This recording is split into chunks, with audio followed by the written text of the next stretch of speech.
السلام علیکم ورحمۃ اللہ وبرکاتہ۔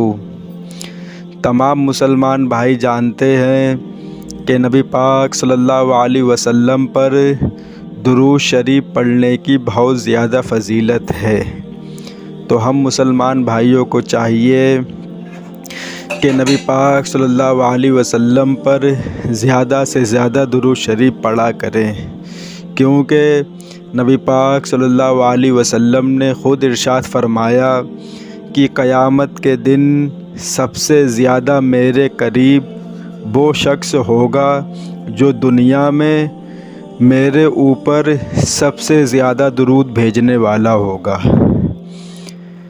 اگر کوئی شخص نبی پاک صلی اللہ علیہ وسلم کو دیکھنا چاہے تو وہ کسی بھی عبادت کے ذریعے نبی پاک صلی اللہ علیہ وسلم کا دیدار نہیں کر سکتا، یہی سنتے چلے آ رہے ہیں بچپن سے۔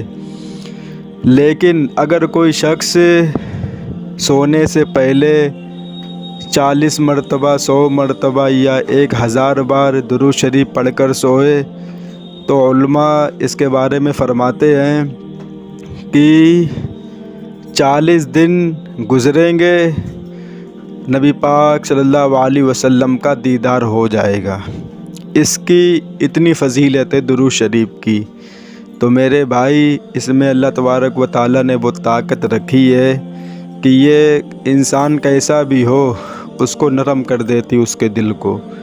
درود شریف پڑھنے والا شخص اللہ تبارک و تعالیٰ کی نظر میں خاص بندہ بن جاتا ہے۔ ہم لوگ تو سمجھتے ہیں وہ عام ہے، لیکن اللہ کے ہوا اس کا بہت بڑا مرتبہ ہو جاتا ہے۔ جیسے ہم لوگ شہر میں اندھیرا کر دیں اور صرف ایک گھر میں لائٹ چالو کر کے رکھیں اور آسمان پر بہت اونچے جا کر دیکھیں تو وہ گھر بالکل چمکتا ہوا نظر آتا ہے۔ اسی طرح جب اللہ پاک دنیا میں دیکھتے ہیں فرشتے تو وہ انسان ایسے ہی چمکتا ہوا نظر آتا ہے جو درود شریف پڑھتا ہے۔ تو میرے بھائی کوشش کرا کریں، ہم بھی کوشش کرتے ہیں، 2-3 دن سے یہ کوشش جاری ہے کہ نبی پاک صلی اللہ علیہ وسلم پر زیادہ سے زیادہ درود شریف بھیجیں، یہی سچی محبت کرنے کی نشانی ہے۔ اللہ تعالیٰ ان باتوں پہ ہم سب کو عمل کی توفیق عطا فرمائے۔ وآخر دعوانا والحمد للہ رب العالمین۔ السلام علیکم ورحمۃ اللہ وبرکاتہ۔ اللہ تعالیٰ اور فرشتے نبی پاک صلی اللہ علیہ وسلم پر درود بھیجتے ہیں۔ کل اسی کے اوپر باتیں ہو رہی تھی، آج وہ حدیث بھی آ گئی۔ ان اللہ وملائکتہ یصلون علی النبی یا ایھا الذین آمنوا صلوا علیہ وسلموا تسلیما۔ بے شک اللہ تعالیٰ اور ان کے فرشتے نبی پاک صلی اللہ علیہ وسلم پر درود بھیجتے ہیں۔ اے ایمان والو، تم بھی نبی پاک صلی اللہ علیہ وسلم پر درود بھیجو۔ اور حدیث میں بھی درود بھیجنے کے بڑے فضائل آئے ہیں اور درود نہ بھیجنے پر سخت وعیدیں آئی ہیں۔ ذیل میں 2 حدیثیں ذکر کی جاتی ہیں۔ حدیث نمبر 1 حضرت ابو ہریرہ رضی اللہ تعالیٰ عنہ سے روایت ہے کہ رسول اللہ صلی اللہ علیہ وسلم نے ارشاد فرمایا، ذلیل و خوار ہو وہ آدمی جس کے سامنے میرا ذکر آیا پر اس نے میرے اوپر درود نہ بھیجا۔ میرے بھائی آپ کہیں بھی ہوں، اگر کوئی موبائل میں نعت یا کوئی بیان یا کچھ بھی اور نبی پاک صلی اللہ علیہ وسلم کا نام آیا تو آپ کو صلی اللہ علیہ وسلم کہنا پڑے گا۔ حدیث نمبر 2 ذلیل و خوار ہو وہ آدمی جس پر رمضان کا مہینہ آیا پھر وہ گزر گیا اس سے پہلے کہ اس کی مغفرت کا فیصلہ ہو، یعنی اس نے رمضان کا مہینہ غفلت اور خدا فراشی میں گزار دیا اور توبہ استغفار کر کے اپنی مغفرت کا فیصلہ نہیں کرا پایا۔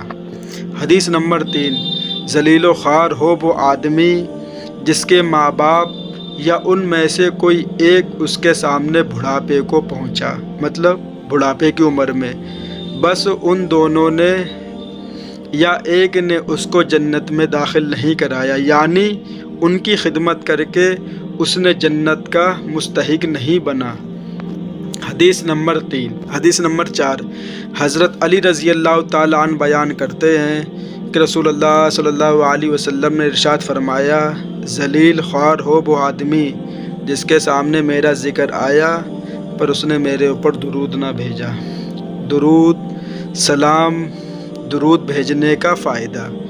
درود سلام اگرچہ رسول اللہ صلی اللہ علیہ وسلم کے لیے ایک دعا ہے، مگر جس طرح دوسرے کے لیے دعا کرنے کا مقصد اس کو نفع پہنچانا ہوتا ہے، صلاۃ السلام کا یہ مقصد نہیں۔ ہماری دعاؤں کی اللہ کے حبیب صلی اللہ علیہ وسلم کو قطعاً حاجت نہیں، بلکہ جس طرح عبادت بندوں پر اللہ کا ایک حق ہے، مگر اس کا مقصد اللہ کو نفع پہنچانا نہیں۔ مطلب یہ بہت سمجھنے والی بات ہے، ہر کسی کے سمجھ میں بھی نہیں آئے گی۔ دوبارہ سے تھوڑا سا پڑھتے ہیں۔ درود و سلام اگرچہ رسول اللہ صلی اللہ علیہ وسلم کے لیے ایک دعا ہے، مگر جس طرح دوسروں کے لیے دعا کرنے کا مقصد اس کو نفع پہنچانا ہوتا ہے، صلاۃ السلام کا یہ مقصد نہیں۔ ہماری دعاؤں کی اللہ کے حبیب صلی اللہ علیہ وسلم کو قطعاً حاجت نہیں، بلکہ جس طرح عبادت بندوں پر اللہ کا ایک حق ہے، مگر اس کا مقصد اللہ کو فائدہ پہنچانا نہیں کہ ہم نماز پڑھ لیں تو کس کا فائدہ ہے، ہم کیا اللہ کا فائدہ کر رہے؟ نہیں، اپنا فائدہ کر رہے ہیں، مگر اس کا مقصد اللہ کو فائدہ پہنچانا نہیں ہوتا، بلکہ اپنی عبودیت کا اظہار مقصود ہوتا ہے کہ ہم اللہ کے نیک بندے ہیں، ہم مسلمان ہیں اور ایک اللہ کی عبادت کرنے والے ہیں، اور اس کا نفع عابد کی طرف لوٹتا ہے۔ مطلب جو نماز پڑھے گا، جو قرآن پڑھے گا، اس کا ثواب اللہ کو نہیں ملے گا، جو کر رہا اس کو ثواب ملے گا۔ اسی طرح درود سلام بھی آقا سے عقیدت و محبت کا اظہار کا ایک طریقہ ہے، اور اس کا نفع بھی درود بھیجنے والے کی طرف لوٹتا ہے۔ حدیث میں ہے، جو بندہ مجھ پر ایک مرتبہ درود بھیجتا ہے، اللہ تبارک و تعالیٰ اس پر 10 خاص رحمتیں نازل فرماتا۔ صحیح مسلم کی حدیث ہے۔ درود و سلام کی حکمتیں۔ نبی پاک صلی اللہ علیہ وسلم پر درود بھیجنے میں متعین حکمتیں۔ پہلی حکمت، عقیدت توحید کی حفاظت۔ درود شریف دین کو تحریف سے بچاتا ہے، اس سے شرک کی جڑ کٹتی ہے۔ درود بھیجنے سے یہ بات ذہن نشین ہوتی ہے کہ سیدنا نبی پاک صلی اللہ علیہ وسلم بھی اللہ کی رحمت اور نظر کرم کے منتظر ہیں، اور منتظر ہستی بے نیاز ذات کی شریک و رسیم نہیں ہو سکتی۔ دوسری حکمت، دعاؤں میں قبولیت کی صلاحیت پیدا کرنا۔ حضرت عمر رضی اللہ تعالیٰ عنہ کا ارشاد ہے، اس سے سمجھ لو کہ درود شریف مطلب کیا چیز ہے۔ دعا آسمان، جب بھی کوئی انسان دعا کرتا ہے، دعا آسمان اور زمین کے درمیان رکی رہتی ہے۔ کہ مطلب یہ ہے کہ حدیث میں لکھا ہوا ہے کہ حضرت عمر رضی اللہ تعالیٰ عنہ کا ارشاد ہے کہ جب کوئی بندہ دعا کرتا ہے تو دعا زمین اور آسمان کے بیچ میں رہتی ہے، اللہ کے یہاں نہیں جاتی ہے، اس میں سے کچھ بھی اوپر نہیں جاتا دعا میں سے، یہاں تک کہ وہ نبی پاک صلی اللہ علیہ وسلم پر درود نہ بھیج دے جب تک۔ تیسری حکمت، نبی پاک صلی اللہ علیہ وسلم سے قربت منتظر پیدا کرنا۔ حدیث شریف میں ہے، قیامت کے دن مجھ سے قریب وہ امتی ہوگا، وہ شخص ہوگا جو مجھ پر سب سے زیادہ درود بھیجنے والا ہوگا۔ حضرت شاہ ولی اللہ صاحب محدث دہلوی بیان کرتے ہیں، درود اسلام کی شرعی حکم۔ سورہ احزاب کی مذکورہ آیات کی وجہ سے تمام فقہا مفقہین ہیں، زندگی میں ایک بار، مطلب ان کا کہنے کا مطلب ہے کہ زندگی میں ایک بار نبی پاک صلی اللہ علیہ وسلم پر درود سلام بھیجنا فرض ہے، اور جب بھی نبی پاک صلی اللہ علیہ وسلم کا تذکرہ کیا جائے، مطلب ان کا نام لیا جائے یا ذکر آئے، تو ہر دفعہ درود پڑھنا واجب نہیں۔ ہاں یہ بھی بات صحیح ہے، واجب نہیں ہے، مستحب ہے۔ جمہوریت علماء کا بھی یہی مسلک ہے، اور ایک مجلس میں بار بار ذکر آئے تو ایک بار درود شریف پڑھنا کافی ہے، اور ہر بار درود بھیجنا اول ہے۔ مطلب یہ کہ کہیں پہ بیان ہو رہا ہے، کوئی نبی پاک صلی اللہ علیہ وسلم کی نعت پڑھ رہا ہے، تو 3 بار جب نام آئے گا نبی پاک صلی اللہ علیہ وسلم کا کو ہم کو درود پڑھنے پڑے گی۔ بہت سی درودیں ہیں، جیسے ہم نے بولا محمد، تو جو مطلب جو سن رہا ہے اس کو یہ کہنا چاہیے صلی اللہ علیہ وسلم۔ ہم نے کچھ حضرت علی، حضرت عمر، ہم نے کچھ بولا، اور جو سن رہا ہے اس کو کہنا ہے رضی اللہ تعالی عنہ۔